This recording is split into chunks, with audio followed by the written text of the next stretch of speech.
Hello Amos. इससे पहले हम लोगों ने मोशन के बारे में पढ़ा था और मोशन में हम लोगों ने पढ़ा था कि डिस्टेंस क्या होता है और हमारी जो गाड़ी है वो आके डिस्टेंस के यूनिट पे फंस गई थी, ठीक है ना। तो यूनिट पे हम लोगों का क्या हो गया था, गाड़ी फंस गई थी और यहाँ से हमको रिवर्स लेके जाना पड़ेगा और चीज़ों को शुरू से कनेक्ट करते हुए यूनिट को ख़त्म करना है। दैट मीन्स आज की क्लास में हम ये देखेंगे यूनिट क्या होता है, ठीक है ना। तो यूनिट क्यों डिराइव की जाती है, तो मैंने बताया था यूनिट जो होता है वो हर फिजिकल क्वांटिटी का क्या होता है, अलग अलग होता है। हर फिजिकल क्वांटिटी की एक स्पेसिफिक यूनिट होती है। फिजिकल क्वांटिटी चेंज करोगे यूनिट क्या हो जाएगी, चेंज, ठीक है। हाँ, तो अब फिर क्वेश्चन आ गया फिजिकल क्वांटिटी क्या होता है। तो दैट मीन्स हमारा जो टॉपिक है वो है फिजिकल क्वांटिटी और यूनिट। क्योंकि भाई देखो यूनिट जो होता है वो फिजिकल क्वांटिटी को मापने के लिए ही यूज किया जाता है, ठीक है। तो इसका मतलब यूनिट पढ़ने से पहले हमको फिजिकल क्वांटिटी पढ़नी पड़ेगी और फिजिकल क्वांटिटी भी हम लोगों ने इंट्रोड्यूस करा लिया था अपने आप में, मतलब इंट्रोडक्शन हो चुका था फिजिकल क्वांटिटी का। तो चलिए देखिएगा फिजिकल क्वांटिटी क्या होती है। ये बहुत ही इंपॉर्टेंट टॉपिक है क्योंकि यह जो आप आज पढ़ोगे यह बेसिक चीज है और पूरे फिजिक्स के दौरान आपको यह हर दिन, मतलब जब भी आप फिजिक्स पढ़ रहे होगे तो यूनिट्स का और फिजिकल क्वांटिटी को बहुत अच्छे तरीके से दिमाग में रखना जरूरी है। आया समझ में, मतलब कि फिजिकल क्वांटिटी हमें हमेशा मिलते रहेगी क्योंकि भाई फिजिक्स के अंदर मैंने अभी जस्ट बताया जब भी कोई फिनोमेना होगा तो एक फिजिकल क्वांटिटी का जन्म होगा। आया समझ में। और हम भाई फिजिक्स पढ़ेंगे तो पता नहीं कितने फिनोमिना पढ़ेंगे, इसका मतलब हर बार फिनोमिना ही पढ़ेंगे और हर बार फिजिकल क्वांटिटी एक नई मिलती जाएगी। तो नई फिजिकल क्वांटिटी मिलेगी तो उस दौरान हमको क्या करना पड़ेगा, उनकी यूनिट्स को भी दिमाग में रखना पड़ेगा। तो फिजिकल क्वांटिटी क्या होती है, हिंदी में बोलते हैं इसको भौतिक राशियां। भौतिक राशियां, ठीक है ना। तो भौतिक राशियां किसे बोलते हैं भाई, तो भौतिक राशियां ऐसी कोई भी चीज, ऐसी कोई भी राशि, ऐसी राशि का मतलब ऐसे सिंपली कि जिनको भी आप मेजर कर सकते हो। दैट मीन्स कोई भी ऐसी बात आप कर रहे हो या कोई भी ऐसा वर्ड जिसके बारे में आपने डिफाइन किया और डिफाइन करते वक्त आप उसको मेजर कर सकते हो और मेजर कर रहे हो और उसको नंबर के अंदर रिप्रेजेंट कर पा रहे हो, तो उसी को हम लोग क्या बोलेंगे, भौतिक राशियां बोलेंगे। मतलब कोई भी ऐसा घटना हो रहा है फिजिक्स के अंदर और उस घटना के द्वारा जो भी आपको नजर आ रहा है उसको आप नंबर में रिप्रेजेंट कर पा रहे हो, ठीक है ना। तो उस घटना के द्वारा जो भी चीजें हमारे अंदर आ रही हैं या जो भी उत्पन्न हो रही है नई चीज, उस नई चीज को यदि तुम नंबर में रिप्रेजेंट कर पा रहे हो तो क्या कहलाएगी, भौतिक राशि कहलाएगी। कोई भी घटना हुई, कोई भी घटना हो रही है और उस घटना के दौरान जो भी नई क्या बोलते हैं चीज उत्पन्न होगी, मतलब उत्पन्न होगी कोई नई चीज होगी, अभी समझ जाओगे। और अगर इस नई चीज को माप सकते हैं किसमें, संख्या में, तो इसे ही क्या बोलेंगे हम लोग, तो इसे ही हम लोग फिजिकल क्वांटिटी बोल रहे होंगे। अब कोई घटना हुई मतलब जैसे कोई मर गया, एक घटना हुई, सपोज कर लीजिए किसी की डेथ हो गई, डेथ हुई तो क्या उत्पन्न होगी नई चीज, सर हमारे बॉडी के अंदर क्या उत्पन्न होगा, सर पेन, मतलब दुख, दर्द, सिंपली सैडनेस आ जाएगी आपके चेहरे पे, आंखों से आंसू निकलने लगेंगे। तो अब मैं बोलूँ आपके मतलब क्या उत्पन्न हो गया, कोई मर गया, किसी की डेथ हो गई तो क्या उत्पन्न हो गया, दुख उत्पन्न हुआ। कितना दुख उत्पन्न हुआ, माप सकते हैं इसको, 10, 20, 30, 40, 50, पता नहीं कितना है ना, 10 किलोग्राम, 50 किलोग्राम, 10 मीटर, 50 किलोमीटर, कितना, नहीं सर नहीं बता सकते, है ना। यानी हम इस दुख को क्या नहीं कर सकते, माप नहीं सकते हैं। We can not be measure to sadness, तो माप नहीं सकते हैं। और अगर हम माप नहीं सकते हैं तो इसका मतलब ये फिजिकल क्वांटिटी नहीं है। आई बात समझे, कोई दिक्कत नहीं सर। यानी अब इसी तरीके से देखो, जब हम गति पढ़ रहे हैं तो गति होगा तो कहीं ना कहीं जो ऑब्जेक्ट होगा वो दूरी तय करेगा, दैट मीन्स एक डिस्टेंस लेके आएगा, एक जगह से दूसरी जगह चला जाएगा, इसका मतलब तभी तो गति होगी, पोजीशन में चेंज लाएगा। तो इसका मतलब उस ऑब्जेक्ट ने क्या किया, कवर, डिस्टेंस कवर किया, यानी गति अगर होगी तो क्या उत्पन्न होगा, डिस्टेंस कवर होगा। और अगर डिस्टेंस कवर होगा तो क्या डिस्टेंस को माप सकते हैं, सर बिल्कुल माप सकते हैं। क्यों, दूरी कितनी चली तो बता सकता हूँ ना, 400 मीटर चला, 4 किलोमीटर चला, 5 किलोमीटर चला, लिख सकता हूँ, नहीं लिख सकता हूँ, कितनी दूरी मैंने गति करते हुए कहाँ से कहाँ तक गति की, तो सर 5 किलोमीटर आपके, सर 500 मीटर किए, तो क्या नंबर में रिप्रेजेंट कर सकता हूँ, बिल्कुल सर। यानी मैं इनको क्या कर सकता हूँ, संख्या में माप, यहाँ पे लिख देंगे पहले कि संख्या में माप नहीं सकता हूँ, जबकि यहाँ पे संख्या में माप सकते हैं, है ना। माप सकते हैं। और अगर हमने इसको संख्या के अंदर कन्वर्ट कर दिया, दैट मीन्स ये फिजिकल क्वांटिटी है, ये फिजिकल क्वांटिटी है। ओके, तो ऐसी कोई भी घटना हो रही है, अगर वो घटना, ध्यान से समझिएगा, फिलहाल में नॉर्मली कहीं भी हो रही है और अगर कोई भी राशि नहीं उत्पन्न हो रही है, तो जिन जिन चीजों को आप मेजर कर सकते हो वो क्या कहलाएगी? आपकी भौतिक राशि। अब ऐसी घटनाएं जो केवल फिजिक्स के अंदर होती है, यानी जिनको आप माप सकते हो, ऐसी घटनाओं को भौतिक घटनाएं बोलते हैं। सिंपल बात है ना, भौतिक घटना। और इन भौतिक घटनाओं के द्वारा जो उत्पन्न होती है नई राशि, उसको क्या बोलते हैं हम लोग? भौतिक राशि। ठीक है ना, भौतिक राशि। इसी को इंग्लिश में समझ लो कि जब भी कोई इवेंट, मतलब घटना या एक्सीडेंट कहाँ हो रहा है? फिजिक्स के अंदर। अब यार घटना का मतलब ये नहीं कोई जाग लड़ गया किसी से, ऐसा नहीं, कोई झगड़ा हो गया, ऐसा थोड़ी ना केवल घटना होती है। कोई भी वर्क होता है दैट इज इवेंट, और इवेंट का मतलब ये घटना ही हो रही है। आए समझ में? घट रही है चीजें, समझ में आ रही बात? तो बस कोई भी काम हो रहा है एक घटना ही है वो। ठीक है ना। अब वो अच्छा होता तो हमको पता नहीं होता है, लेकिन जब बुरा होता तब हम उसको बोलते हैं दुर्घटना हो गया। आएगा समझ में? ऐसा नहीं है, जो भी चीजें इवेंट हो रही है उसको घटना बोलते हैं हम लोग। ठीक है, तो क्या मतलब है कि कोई भी फिजिकल इवेंट हो रहा है, फिजिक्स के अंदर क्या होता है सर? फिजिक्स के अंदर होता है फिजिकल इवेंट, और इस फिजिकल इवेंट के कारण क्या बोलते हैं? डेवलप हो जाती हैं, क्या उत्पन्न हो जाती हैं? Physical quantities. तो फिजिकल क्वांटिटीज क्या होती हैं?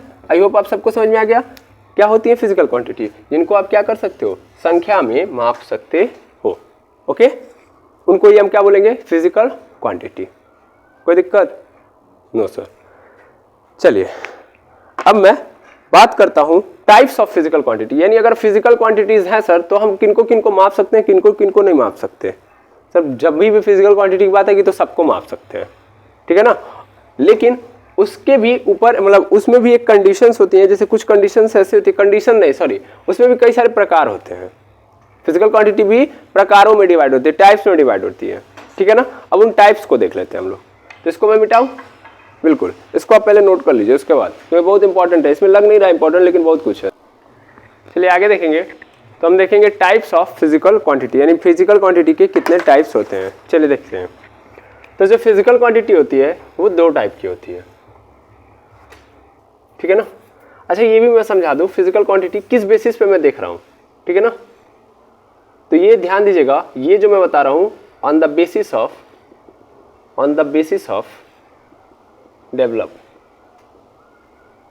या एग्जिस्टेंस, ऐसे समझ लो, एग्जिस्टेंस के बेसिस पे फिजिकल क्वांटिटी में देख रहा हूं, मतलब समझा रहा हूं मैं, यानी अस्तित्व के आधार पे। चलिए देखिएगा, तो दो प्रकार की होती हैं। सबसे पहली जो होती हैं वो होती हैं फंडामेंटल, वो होती हैं फंडामेंटल फिजिकल क्वांटिटी,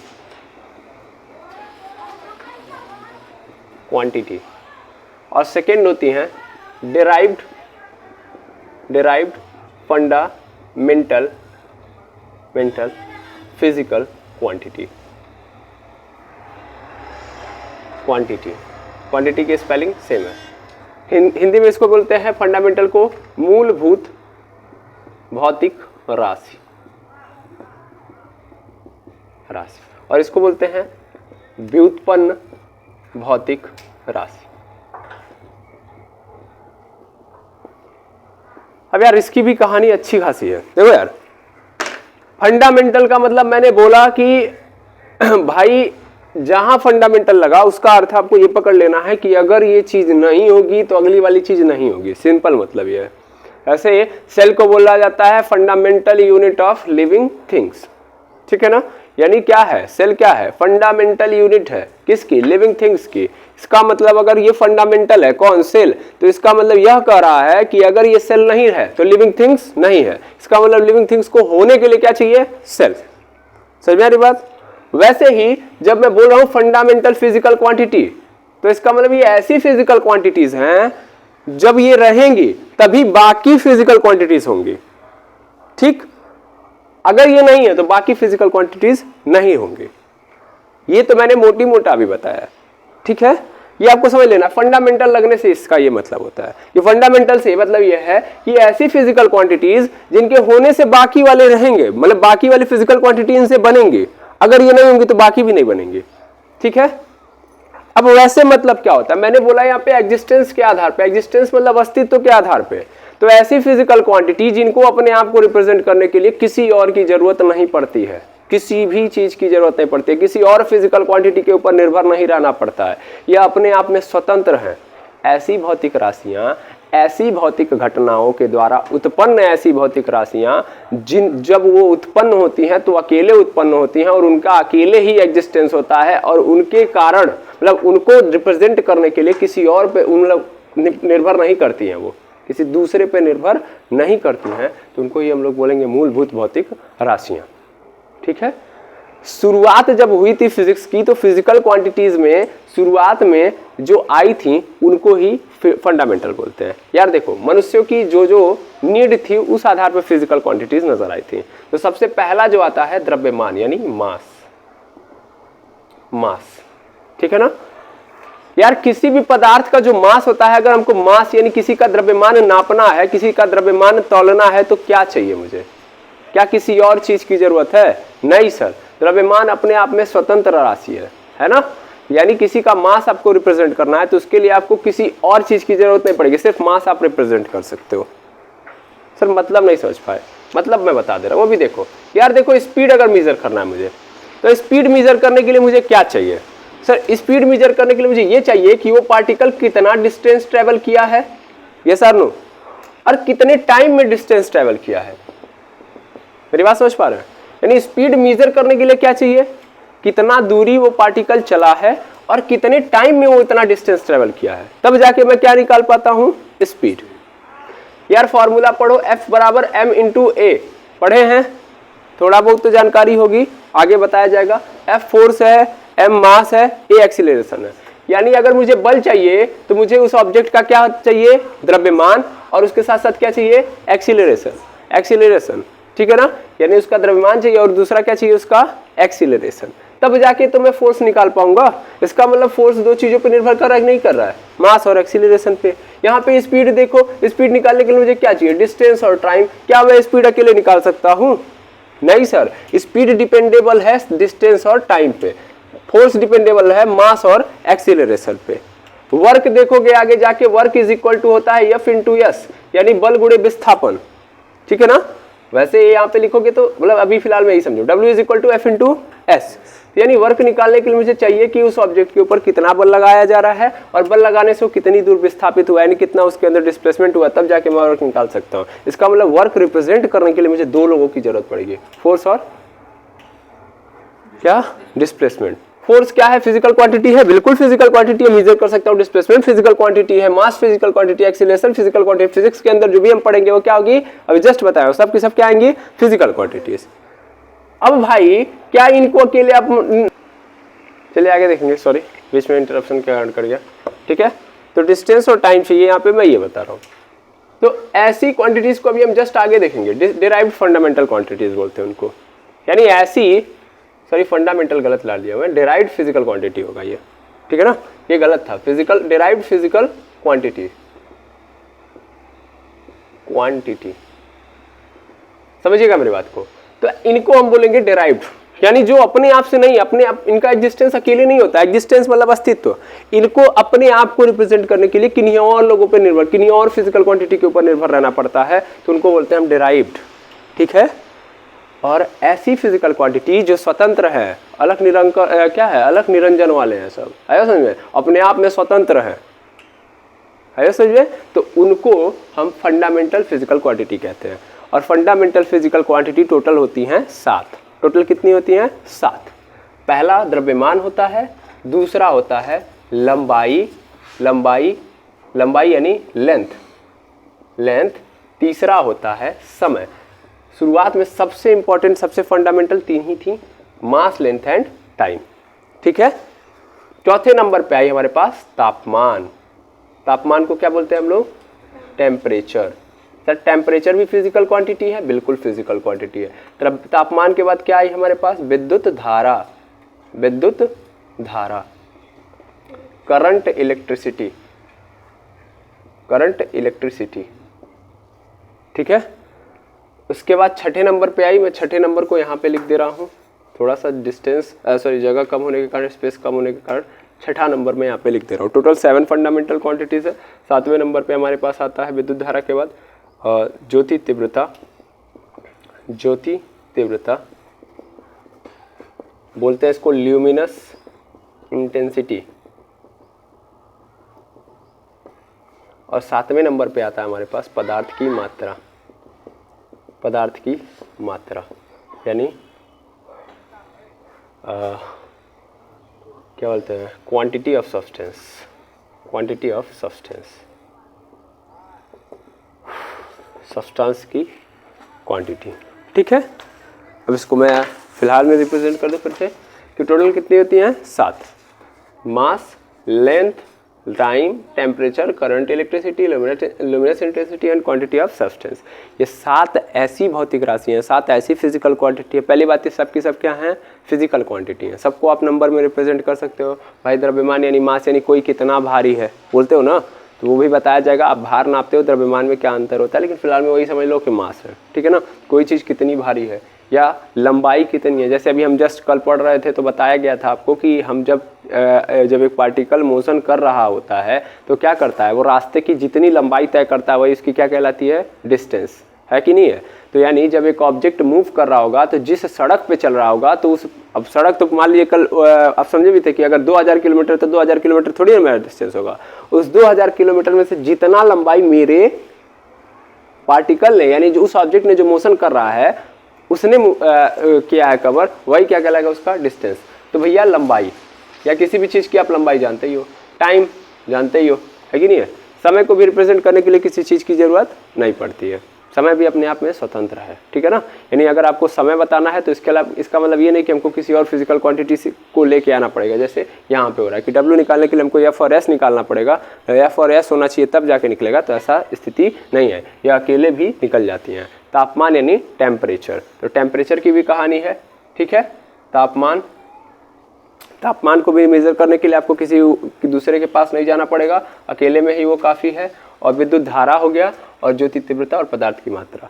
यहाँ पे कहीं भी कोई भी ऐसी फिजिकल क्वांटिटी इन 7 में से नहीं है जिनको निकालने के लिए, जिनको रिप्रेजेंट करने के लिए आपको किसी अदर के पास जाना पड़ेगा। ये अपने आप में क्या है, स्वतंत्र हैं।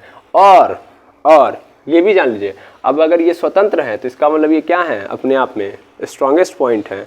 तो लोगों को आना पड़ेगा इनके पास, और लोग आएंगे और इनकी मदद से अब एक फिजिकल क्वांटिटी डिराइव करेंगे। आए समझ में, यानी इनकी हेल्प के थ्रू वो फिजिकल क्वांटिटी बनाएंगे। तो ऐसी फिजिकल क्वांटिटी को हम लोग डिराइव्ड फिजिकल क्वांटिटी कहेंगे, जो फंडामेंटल फिजिकल क्वांटिटी के पास आके कहेंगे भैया तुम लोग आ जाओ और मुझे अपना रिप्रेजेंटेशन करने में हेल्प कराओ। तो ऐसी कंडीशन में जो फिजिकल क्वांटिटी बन के आएगी वो क्या होगी, डिराइव्ड फिजिकल क्वांटिटी। ठीक है ना, तो फंडामेंटल फिजिकल क्वांटिटी क्या होती है, आपको समझ में आ गया। जिनका एग्जिस्टेंस क्या होता है, इंडिपेंडेंट होता है, यानी ये किसी दूसरे के पास नहीं जाती है। देखो मैं समझाऊंगा, लिखूंगा कम, ओके। दैट मीन्स बोर्ड पे मैं वही चीज़ें लिखूंगा जो इंपॉर्टेंट है, बाकी आपको एक ही चीज़ को मैं 4 बार समझा रहा हूँ। फंडामेंटल फिजिकल क्वांटिटी क्या है कि जो अपने स्वतंत्र रूप में रह सकती हैं, उनको रहने के लिए किसी दूसरे पे निर्भर नहीं करना होगा। ठीक है ना, ये निर्भर होना पड़ेगा। जो भी चेंज होगा इनके अंदर होगा। अभी कोई यार वर्क बड़ा परेशान रहेगा, अगर मान लो फोर्स चेंज हो गया तो भी वर्क चेंज होगा, डिस्प्लेसमेंट चेंज हो गया तो भी वर्क चेंज होगा। तो फोर्स क्या बोलते हैं, वर्क हमेशा ऑलवेज किस पे डिपेंड करेगा, फोर्स और डिस्प्लेसमेंट पे। लेकिन द्रव्यमान में ऐसा कुछ नहीं है। द्रव्यमान अगर चेंज हो रहा है तो पूरा चेंज होगा, ये नहीं किसी के चेंज होने से द्रव्यमान चेंज हो जाएगा। आया समझ में। लंबाई, ऐसा नहीं कि किसी के चेंज होने से लंबाई चेंज हो जाएगी। समय अपने आप चलता है, समय को तो सभी लोग जानते हैं। यहाँ पे अगर देखा जाए तो सबसे बेस्ट टाइम, समय किसी की नहीं सुनता है ना, और समय किसी के लिए रुकता नहीं है क्योंकि वो स्वतंत्र है। Is that clear. आप आगे पढ़ोगे भी, द्रव्यमान भी नहीं बदलता है कभी भी। आप इस यूनिवर्स में जहां भी जाओगे ये द्रव्यमान कभी भी बदलता नहीं है क्योंकि वो किसी के ऊपर निर्भर नहीं करता है। क्या बात समझ में आ गई। Fundamental physical quantity I think आपको क्लियर हो गई होंगी, 7 याद हो जाएंगी। पहला 3 याद कर लेंगे, mass, length and time. Mass, length and time. फिर चौथे नंबर पे आएंगे तो टाइम से छोड़ा था तो टी से स्टार्ट करो, टेम्परेचर। टेम्परेचर के बाद करंट इलेक्ट्रिसिटी, फिर ल्यूमिनस इंटेंसिटी, और ल्यूमिनस इंटेंसिटी के बाद लास्ट वाला क्वांटिटी ऑफ सब्सटेंस। क्लियर है। आई थिंक ये बात समझ में आ गई होगी। अब देखते हैं डिराइव्ड फिजिकल क्वांटिटी क्या होती हैं, देखा जाए। बिल्कुल सर, देख लेते हैं हम लोग। इसको आप नोट कर लेंगे पहले, तब आगे बढ़ूंगा मैं। तो आगे देखेंगे हम लोग फंडामेंटल फिजिकल क्वांटिटी समझ लिया हम लोगों ने। अब देखते हैं डेराइव्ड फिजिकल क्वांटिटी। तो डेराइव्ड फिजिकल क्वांटिटी क्या होती है? तो ऐसी फिजिकल क्वांटिटी जिनका एग्जिस्टेंस इंडिपेंडेबल नहीं होता है। वो किस पे डिपेंड करती हैं? फंडामेंटल फिजिकल क्वांटिटी, यानी उनको रिप्रेजेंट करने के लिए फंडामेंटल फिजिकल क्वांटिटी आती हैं। इनका पूरा का पूरा एग्जिस्टेंस इनके ऊपर निर्भर होगा। तो ऐसी फिजिकल क्वांटिटी को ही हम लोग क्या बोलेंगे? Derived physical quantity. सर नहीं समझ में आया, आ जाएगा भाई, 1 सेकेंड लगेगा। पहला एग्जाम्पल एरिया। एरिया हिंदी में बोलते हैं हम लोग क्षेत्रफल। क्षेत्रफल, तो क्षेत्रफल क्या होता है? अगर क्षेत्रफल का फॉर्मूला आप देखोगे तो होता है लंबाई गुणे चौड़ाई। लंबाई गुणे चौड़ाई यानी लेंथ इंटू विड्थ। ठीक है, लेंथ इंटू विड्थ। अब क्या मतलब है? लेंथ मतलब क्या है? लंबाई है। क्या ये फंडामेंटल फिजिकल क्वांटिटी है कि नहीं है? बिल्कुल सर, ये फंडामेंटल फिजिकल क्वांटिटी है। और जो चौड़ाई है, चौड़ाई भी तो एक प्रकार की लंबाई होती है, हाँ या ना भाई? चौड़ाई नाप रहे तो वो भी तो लंबाई है ना एक। तो इसका मतलब वो भी क्या हो गई? Fundamental physical quantity. ये दोनों फंडामेंटल फिजिकल क्वांटिटी हैं और ये दोनों फंडामेंटल फिजिकल क्वांटिटी के मिलने से जाके हमारी एक फिजिकल क्वांटिटी बन रही है। इसका मतलब एक ऐसी फिजिकल क्वांटिटी हो गई डिराइव्ड फिजिकल क्वांटिटी। क्लियर? बिल्कुल सर। तो ये है हमारा डिराइव्ड फिजिकल क्वांटिटी। ये किस पे निर्भर कर रहा है? फंडामेंटल फिजिकल क्वांटिटी पे। दिखा ना आपने? हाँ, तो इसलिए डिराइव्ड फिजिकल क्वांटिटी है। अब मान लो अगर लंबाई बदलेंगे तो भी ये बदलेगा, चौड़ाई बदलेंगे तो भी ये बदलेगा, हाँ या ना? तो इसका मतलब ये किस पे डिपेंड कर रहा है? इन पे।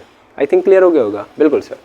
सेकेंड नंबर पे हमारे पास आता है वॉल्यूम, आयतन, वॉल्यूम। वॉल्यूम की अगर मैं बात करूं तो क्या होता है? लंबाई गुणे चौड़ाई गुणे ऊंचाई होता है। लंबाई गुणे चौड़ाई गुणे ऊंचाई। लंबाई को बोलते हैं हम लोग लेंथ, लंबाई को क्या बोलते हैं? लेंथ। चौड़ाई को विड्थ, और ऊंचाई को क्या बोलते हैं? हाइट। ठीक है, अब बताओ लंबाई क्या है? सर लंबाई अभी जस्ट हमने देखा है, सेकेंड नंबर पे फिजिकल क्वांटिटी है। चौड़ाई भी क्या है? एक प्रकार की फिजिकल क्वांटिटी है। आई बस समझ में? और ऊंचाई भी क्या है? एक प्रकार की फिजिकल क्वांटिटी है, लेकिन कैसी? फंडामेंटल, क्योंकि ये भी लंबाई है, ये भी लंबाई है। आई बस समझ में? तो इन तीनों के मिलने से जाके मेरा क्या बन रहा है? वॉल्यूम बन रहा है। तो इसको ही हम लोग बोलते हैं डिराइव्ड फिजिकल क्वांटिटी। ठीक है ना? तो ऐसे ट्रबल के कारण मैं वीडियो यहीं पे डन कर रहा हूँ। आगे का हम लोग नेक्स्ट क्लास में देखेंगे। तब तक के लिए इतना ही। Thank you very much.